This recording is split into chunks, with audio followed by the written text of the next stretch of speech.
Ukrainian refugee girl assaulted on train. What happened next shocked everyone. The train rattled through the dark tunnels, but inside a storm of hatred was about to erupt. A young Ukrainian refugee girl, exhausted and alone, clutched her bag tightly, her only reminder of home. She didn't know the man watching her every move was about to turn her journey into a nightmare. In seconds, safety would vanish and her cry for help would echo through the carriage. But what happened next would leave everyone stunned. Because a stranger stepped in like a superhero, would you have the courage to act when no one else dares? She had fled a war zone with nothing but a small backpack and fading hope. The Ukrainian refugee girl was only 16, yet her eyes carried the weight of a lifetime of fear. Her family had been torn apart by chaos. Her father stayed behind to fight while her mother was too ill to travel. She boarded the crowded train in a foreign country, her hands trembling as she gripped her ticket. Every sound felt louder than it should, every face unfamiliar. To her, this train ride symbolized safety, a step closer to a life she could rebuild.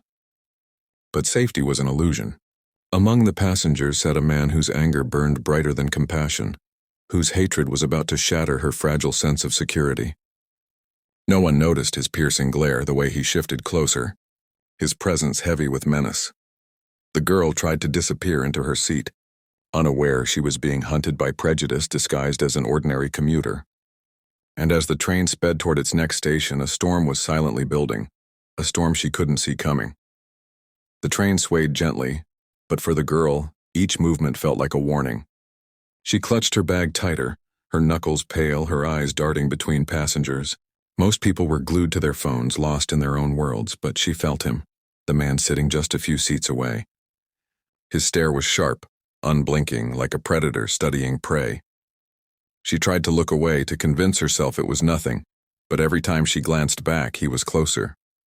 At first, just a few steps, then one seat over, then standing in the aisle, his hands gripping the poles as he loomed over her. She could smell the faint stench of alcohol mixed with cigarette smoke on his clothes. He muttered something under his breath, his words slurred but venomous.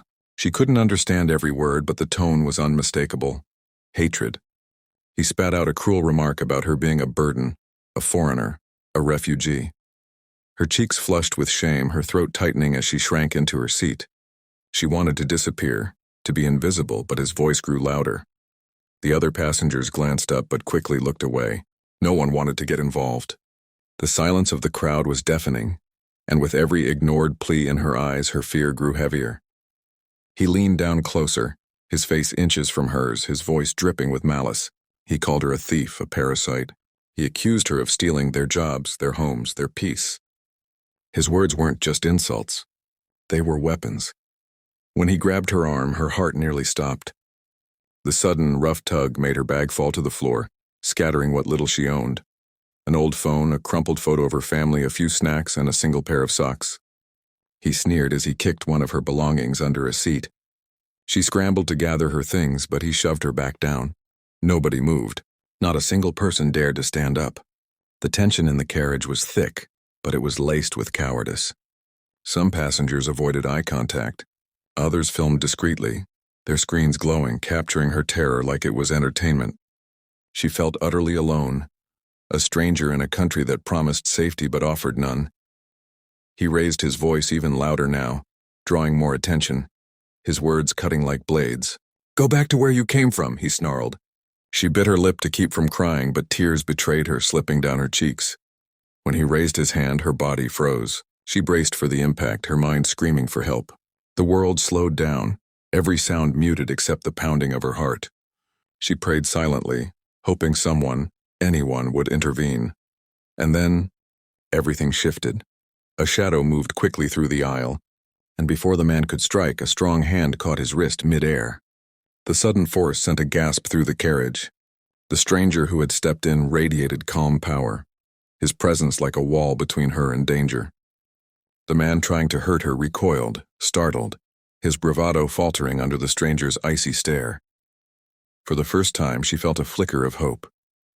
Someone had chosen to stand up, but the tension wasn't over. The attacker wasn't backing down easily. His rage only grew, and now the entire train was watching, breath held as hatred and courage prepared to collide. The carriage exploded into chaos. The attacker lunged forward, ripping his arm free from the stranger's grip. his face red with rage. The train jolted as it sped along the tracks, the air thick with tension and fear. He swung wildly, but the stranger was faster, stepping in front of the girl, shielding her with his body like an unmovable shield. Passengers gasped, some screaming as the fight unfolded in a blur of fists and shouts. The attacker's anger was primal, his hatred spilling into every strike. The stranger met each blow with calm precision, his movements sharp and deliberate. He wasn't just defending her, he was dismantling the attacker's power, breaking through his hatred with sheer courage.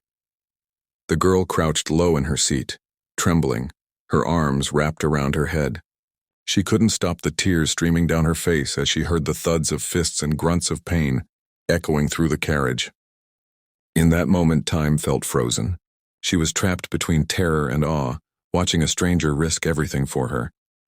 The attacker, now breathless and bruised, tried to make one last move, lunging at her with a guttural yell, but the stranger intercepted him mid-charge, pinning him down against a seat with unstoppable force.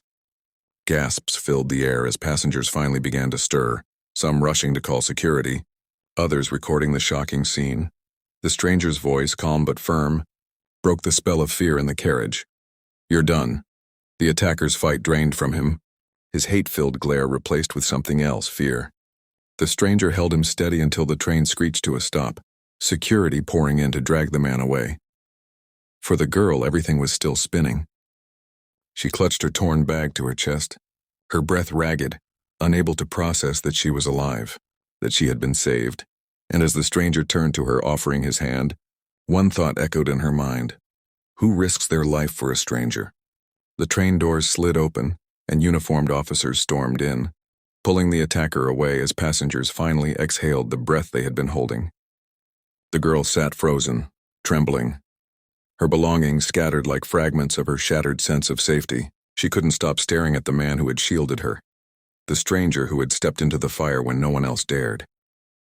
He knelt beside her, gently handing back her photo, now crumpled but safe. His calm presence was like an anchor in the chaos, a reminder that humanity wasn't lost. She whispered a quiet "thank you," her voice cracking, but he only gave her a reassuring nod.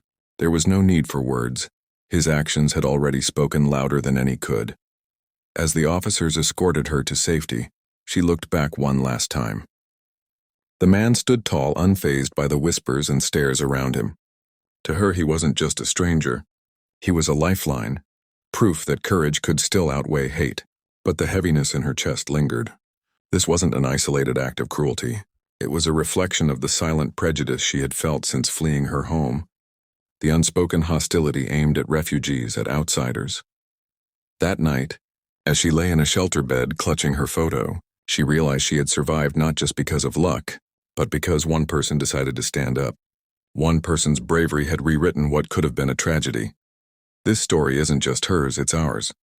It's a reminder of how quickly hatred can spread when good people stay silent, and how one act of courage can shift everything.